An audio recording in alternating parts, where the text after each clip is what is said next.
জামাতের মতো একটা দল কট্টর হয়ে থাকুক, এটা তো আমরা কেউ চাই না।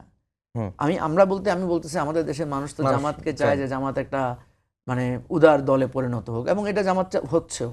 এটাতে আপনি দেখবেন সাধারণ জনগণ খুশি। কিন্তু দলের ভিতরে এটা নিয়ে প্রশ্ন তৈরি হবে।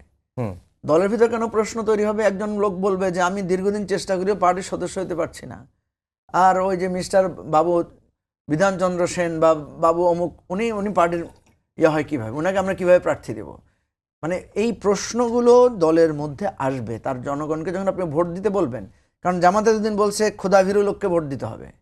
জামাত এতদিন বলেছে যে আপনার সৎ ও যোগ্য ন্যায়বান নামাজি লোককে ভোট দিতে হবে।